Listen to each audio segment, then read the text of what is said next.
Buddha's path starts with right view, not right knowledge. You must borrow it. When the Buddha talks about the factors of the path, he lists them in the order in which you learn about them, not in the order in which you master them.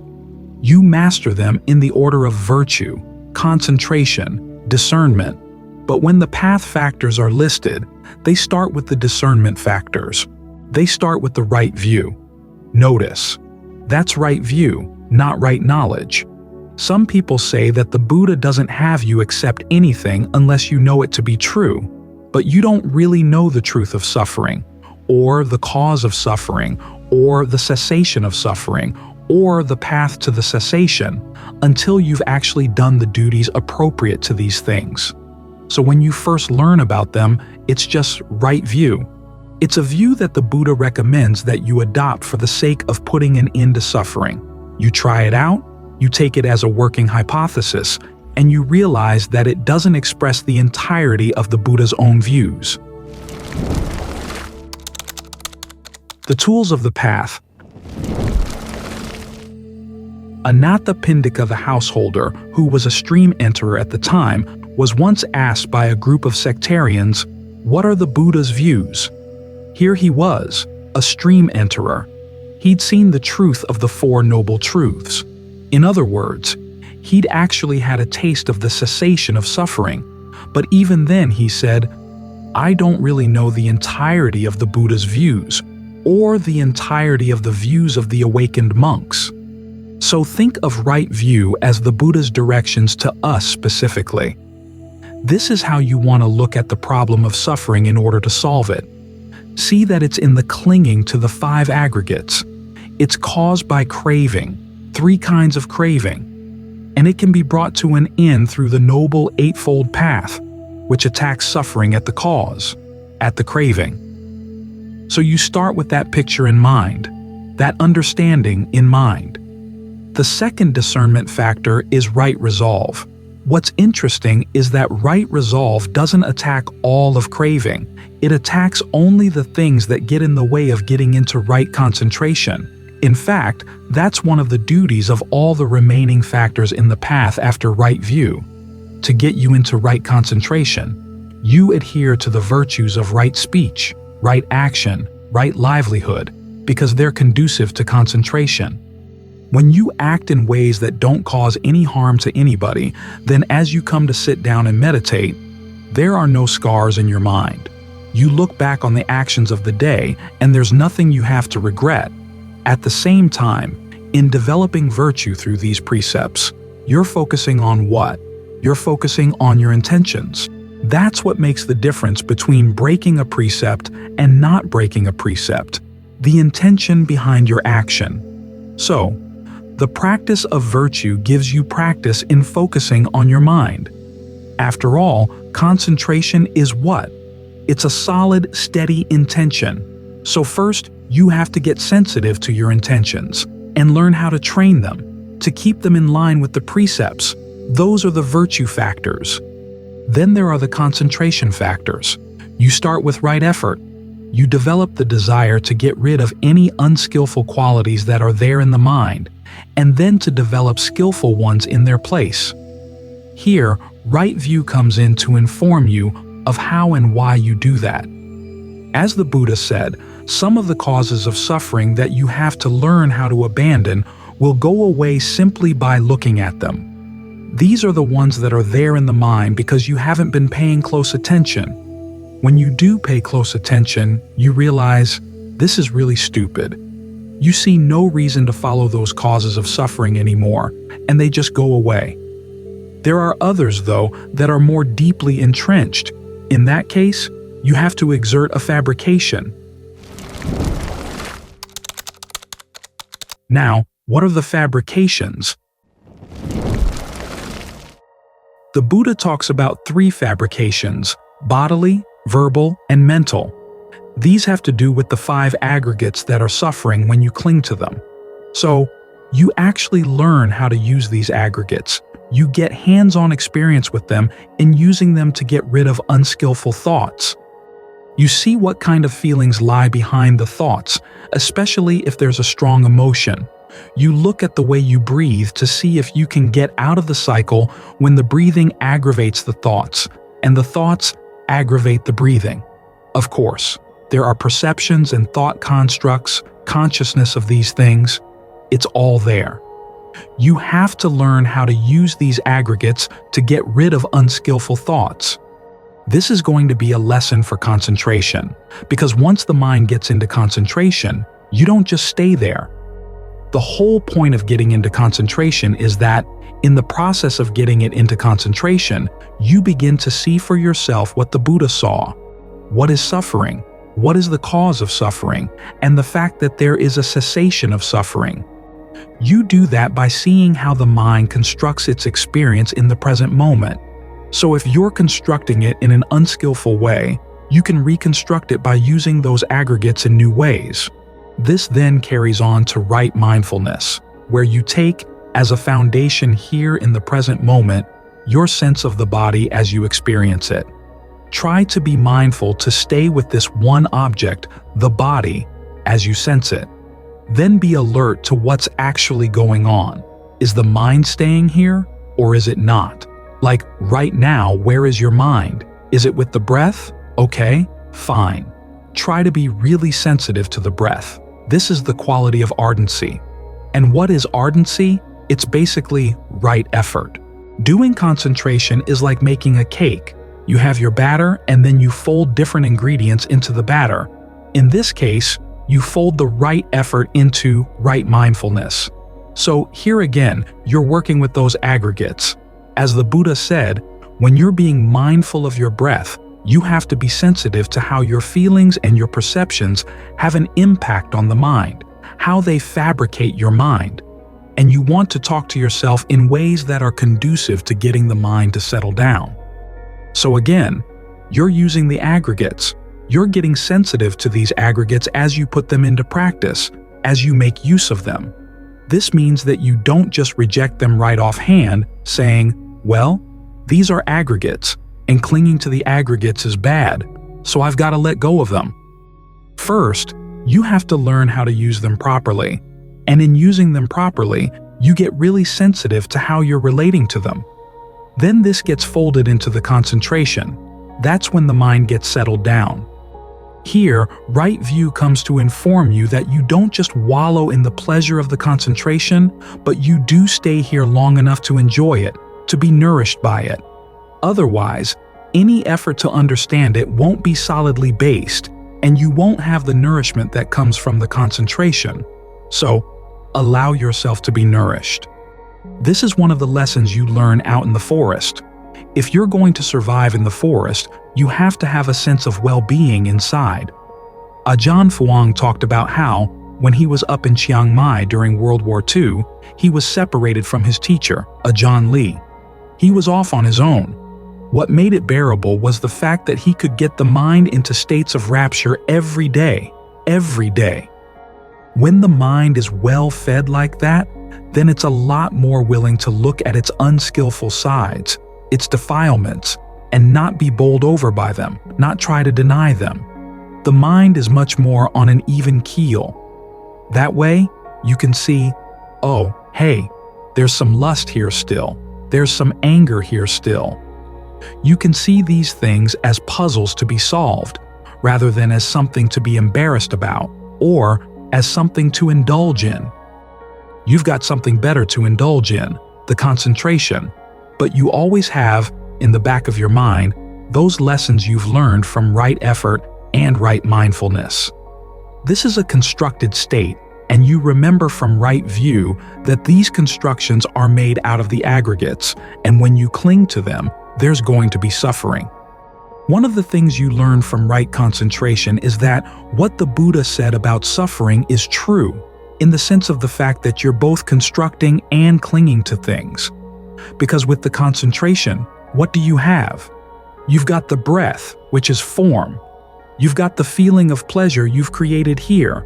You've got perceptions, the images you hold in mind about the breath, thought fabrications, your intention to stay with the breath, and consciousness, which is aware of all these things. As the Buddha said, when you get used to being in a concentrated state, there comes a point you begin to see the drawbacks of that state.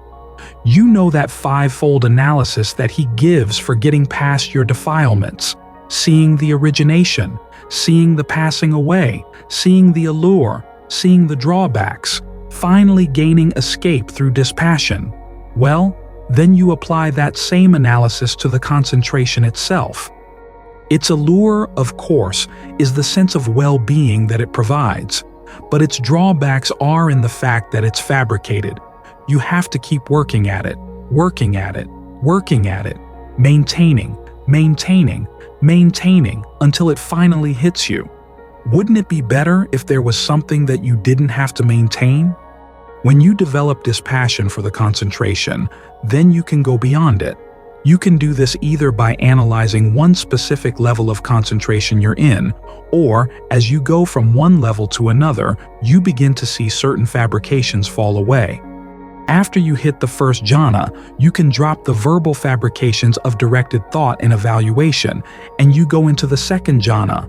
When you leave the third jhana to go into the fourth, you stop bodily fabrication. The in and out breath stops. Everything is still. It feels very full inside. You don't stop the breathing intentionally or by forcing it. It's simply that there's no felt need to breathe. So, either way, concentration is there to help you see that yes, these things are fabricated, and this is as good as fabrication can get. This is as good as the aggregates can get. Yet you still want something better. The third noble truth, which you remember from right view, promises that there is something better. That's why you're willing to let go. If this were as good as things could get, then you'd be wise to hold on. This is why, when the Buddha was first teaching not self, he taught it to the five brethren after they had seen that the third noble truth was true. Without having had that experience, it's really hard to let go of things. So, those factors of the path are aimed at getting you into concentration, but right view is there to remind you. You don't want to stop at the concentration. You want to use the concentration to affirm the fact that, yes, you are creating your suffering, and suffering is the clinging. But you don't have to do it. You can get free. So you affirm the truth of the Four Noble Truths. You affirm the truth of right view. But at this point, it turns into the right knowledge, and right knowledge leads to release. Because the path, after all, is just a means to a goal. I received an email today from someone who said he'd read the book Skill in Questions, and he'd detected a subtle undercurrent of goal orientation that may not have been intentional. I was tempted to write back, well, any fool can see that it's goal-oriented, and it was intentional. The Buddha was the most goal-oriented person you can imagine in the world. It's just that he'd learned that you follow the path. It gets you to where you want to go, and then you can let go of the path. You're not here just to settle into the present moment as it is. You're here to dig into the present moment, take it apart, see what lies on the other side of the present moment, and how the present moment is put together through those five aggregates. There are things that you're doing, things that you're clinging to, and whatever sense of agency you have in doing, or a sense of the self as a consumer in enjoying what you're doing, that's going to have to be let go of. But first, you have to do it well. Then you can put it down. The image they use in the forest tradition is of a carpenter working on a piece of furniture, like a chair. You use your tools, you pick them up, you put them down, you pick them up, you put them down until the job is done.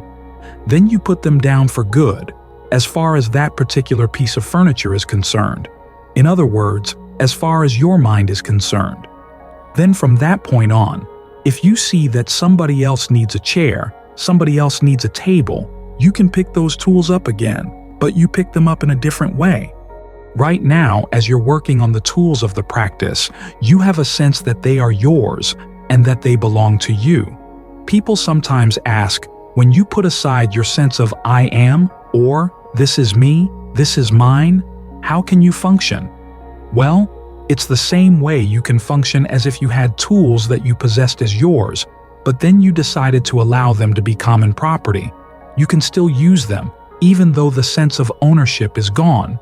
You can still keep them in good condition. Why? Because you see that they're good for people at large. So, it's not that you stop being motivated or stop being able to act. When you totally let go, it's simply that you no longer cling. The tools are still there. John Lee makes this point, that even though the Buddha let go of the path, he could still use the path in his work as Buddha. And that point applies to all those who are awakened. So don't be afraid that when you let go of your sense of self, you'll be hindered or unable to act.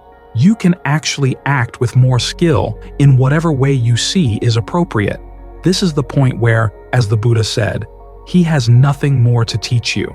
Until that point, though, you want to take on right view as your working hypothesis, and then develop all the other factors of the path until you can see for yourself that that hypothesis actually is valid.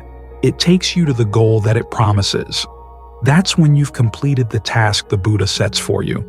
As for whatever other tasks you want to pick up after that, you pick them up in a way that doesn't weigh you down. The choice not to suffer. I am the owner of actions, heir to my actions. That's one of the reflections the Buddha has us think about every day, to give rise to a sense of heedfulness. It's part of a larger set, of course, those 5 reflections that we chanted just now. The first 4 talk about how we haven't gone beyond aging, illness, death, and separation, all the things we don't like in life. They're going to come, and it's normal. The Thai translation for those reflections actually says, aging is normal, illness is normal, death is normal. And as long as you're born, there's no way around these things. It sounds pretty depressing, but it's not meant to be depressing. It's meant to give you a sense of heedfulness. Because the 5th reflection is that we have our actions, and our actions make the difference as to whether we suffer or not.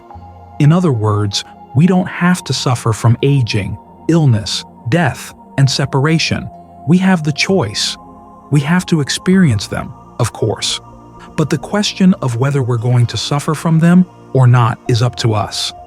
This is why we're practicing, to develop the skills that will enable us not to have to suffer when aging comes, not to have to suffer when illness comes, not to have to suffer when death and separation come.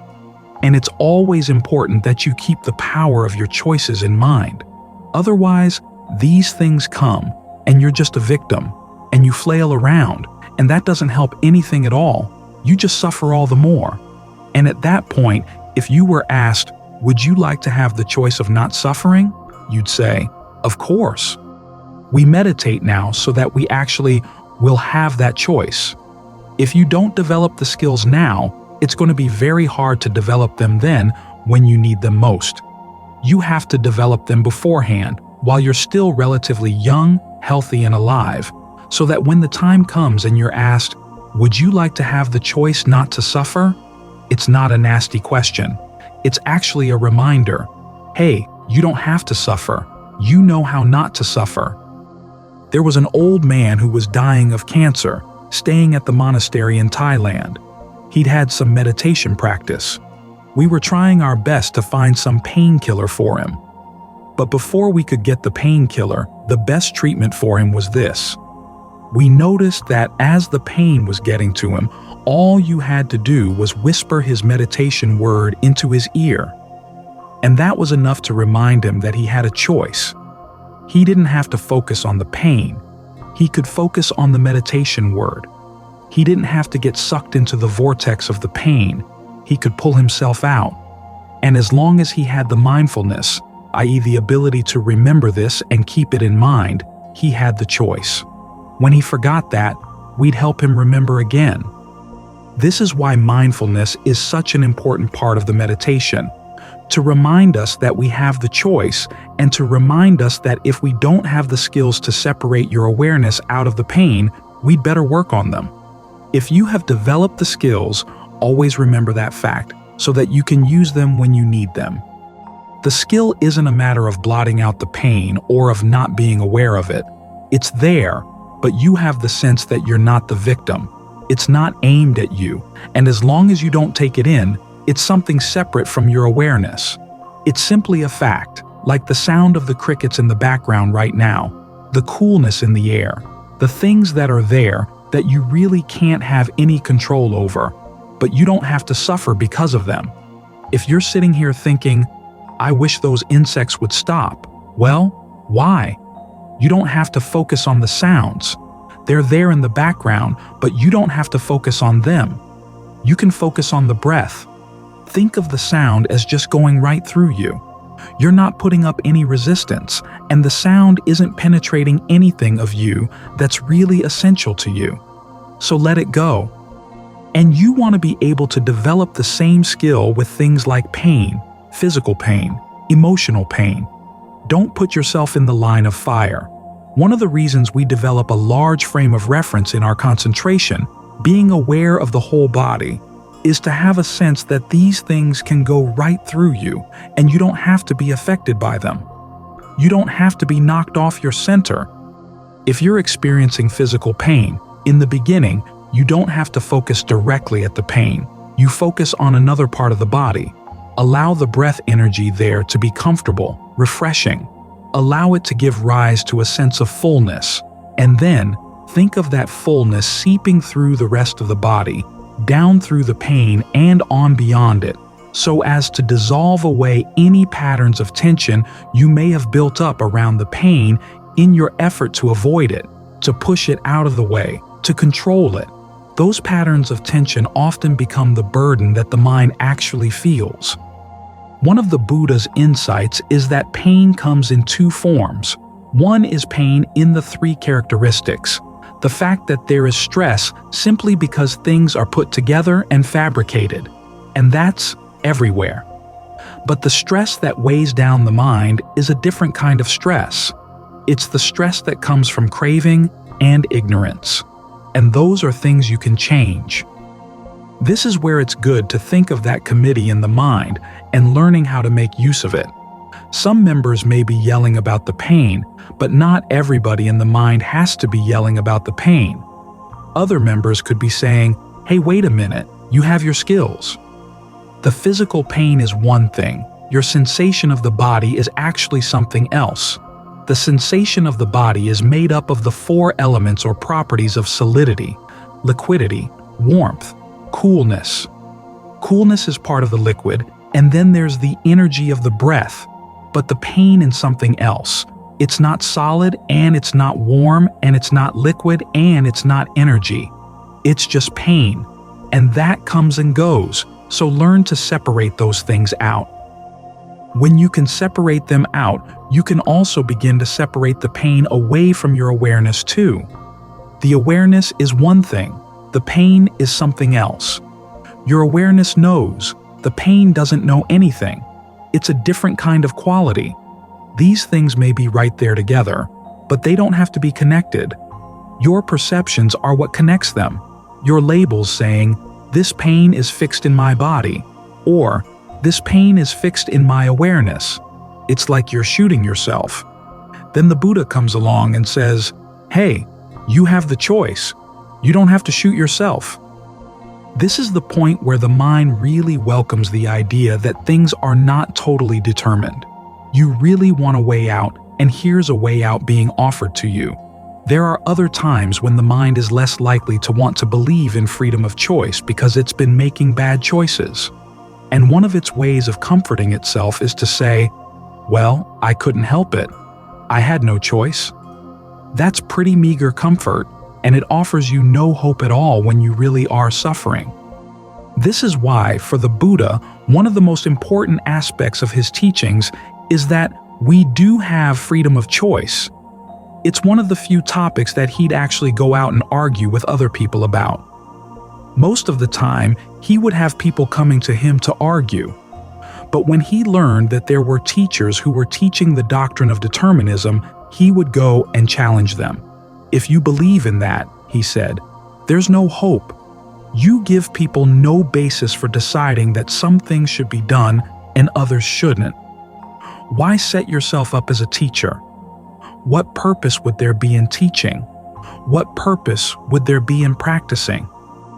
Now, he didn't say that he could prove freedom of choice to you, but he said you take it as an operating hypothesis, a working hypothesis.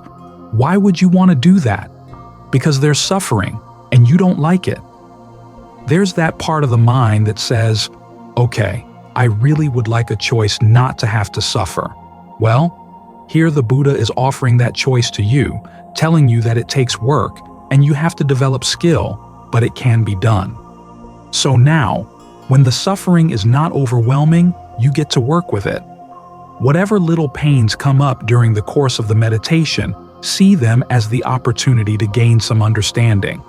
If the concentration isn't strong enough to deal with them, focus someplace else for the time being. If the pain is in your leg, just give the leg over to the pain. You don't have to lay claim to it right now. There are other times when you don't lay claim to your legs. Sitting and watching a movie, you're not even thinking about your legs. So as you're watching your breath, you don't have to think about your legs. Then, as your concentration gets stronger, you can start facing the pain. And you face it with a lot more confidence now that you at least have a place to go when the pain gets really bad. Now you can actually look at it. Because this is what the Buddha says is your duty with regard to pain and suffering. You want to comprehend it. To comprehend it means watching it so that you can understand it and you can give rise to dispassion for whatever causes it. You see the causes operating, these movements in your own mind, which you wouldn't have seen if you weren't looking really carefully at the pain. So look at pain as an opportunity. It's a challenge. It's not going to be an easy opportunity, but you can take advantage of it. You can learn from it. You can benefit from it. You can get practice in exercising your choice of not having to suffer. It's a simple fact of life that the more skills you have, the more opportunities you see, and the more opportunities you can take advantage of, given whatever raw materials you have.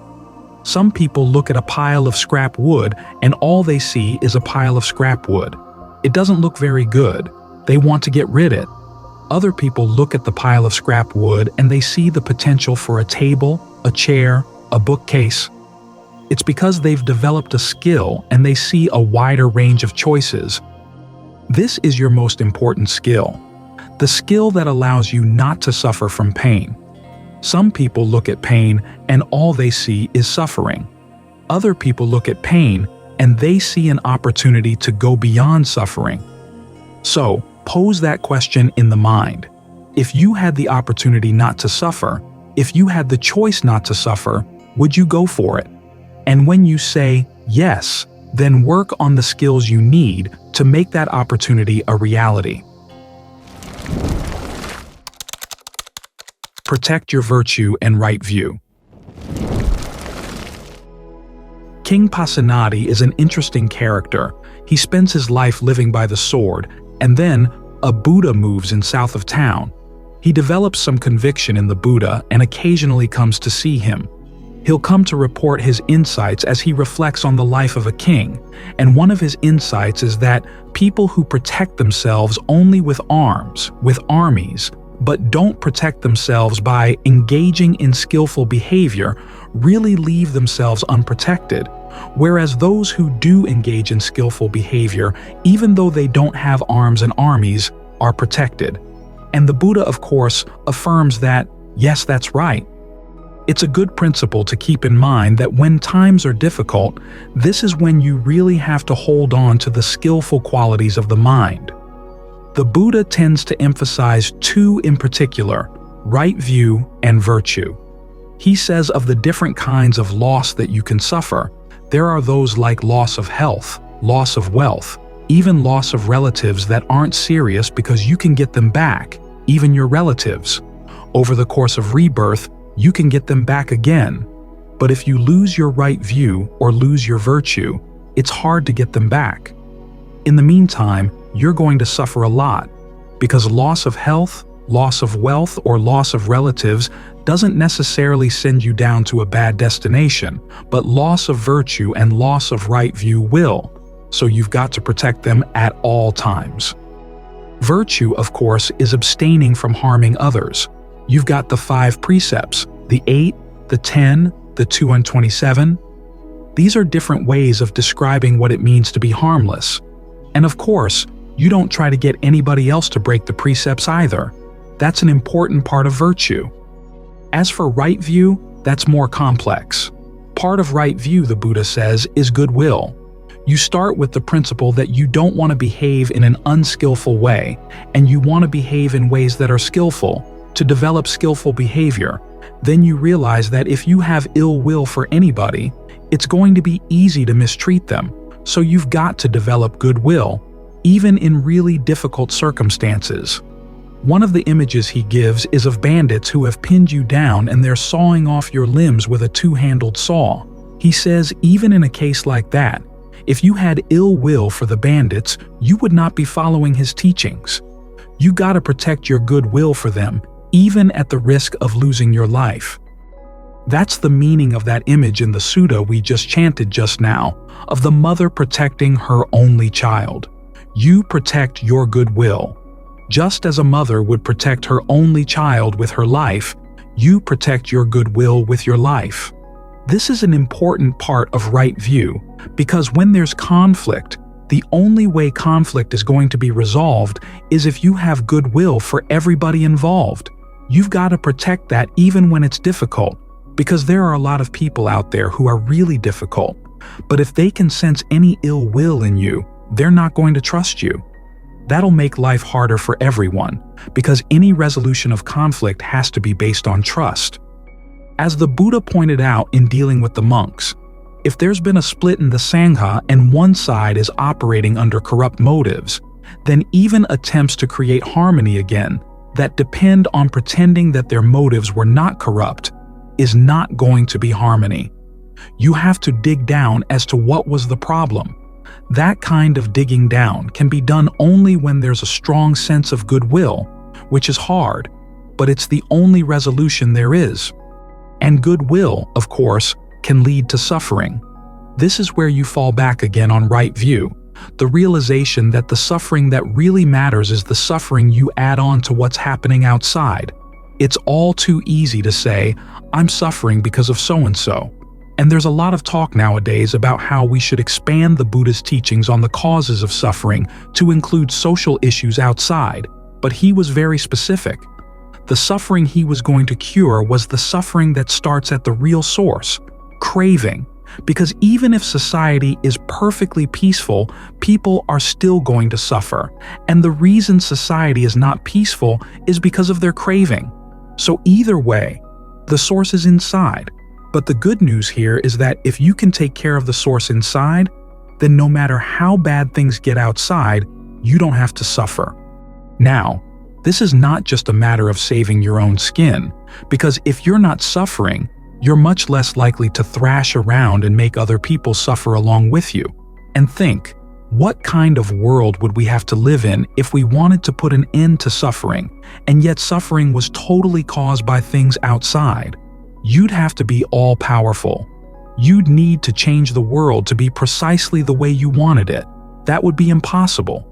But the realization that suffering is caused from within means that the end of suffering is something available to everybody, no matter what their social status, no matter what their power or lack of power within the world. In fact, as the Buddha said, the people who go out and try to gain power basically shut themselves off from the way, because they're going to have to harm others and they're not going to want to be open about the harm. They're going to cover it up, and then they start covering other things up too. They don't want to look into what's skillful and what's not. They don't want to hear the Dhamma. They don't want to hear the Vinaya. In that way, the pursuit of power can actually close off the path. So, the Buddha's basically saying you have power within you to put an end to suffering if you understand the workings of your own mind. This is why we meditate. You could sit here and follow your thoughts for the hour. That wouldn't accomplish much. But you can also watch the mind as it creates a thought and see the processes. And that's where it gets interesting, because that's where you understand how you process things. And it's how you process things that is causing the suffering. It's like those DVDs of movies where they tack on at the very end a little documentary of how the movie was made. And in many cases, the documentary is more interesting than the actual movie, especially the big blockbusters. You can understand how these things are made and all the technique and all the skill that goes into it. Well, here you're trying to find out the skill, or the skill, with which the mind fools itself. Here we are, creating all these images inside, and then we give them reality. We ignore all the work that goes into creating a thought. We hide it behind curtains. That means there's a huge part of the mind that's a stranger to itself. What we're trying to do when we meditate is to step back and take a stance with the breath, and then look at the mind to see, how do you process things? How do you fabricate things? This is why, when the Buddha gave breath meditation instructions, he talked about bodily fabrication and mental fabrication. Bodily fabrication is the way you breathe. Mental fabrication has to do with the feelings and perceptions, the images you hold in mind. He uses these technical terms like fabrication, sankhara, even when he's talking about something simple like breath or feelings and perceptions, because he wants you to see how these go into creating the illusions in the mind. The gears and wheels behind the illusion are the things causing the suffering. So whether you're dealing with distractions or actually dealing with the concentration object itself, either way, you can start looking at how the mind fabricates around things. You're getting behind the scenes, and it's behind the scenes that the ignorance and craving and the clinging and all those other troublemakers are operating. And it's here that you can clean up the process. You can learn how to fabricate thoughts with knowledge, without craving, without clinging, and that way it becomes a path. You're turning the present moment into a path that leads to something beyond the present moment. So, this is the message of right view. That everything you need to know is within your power.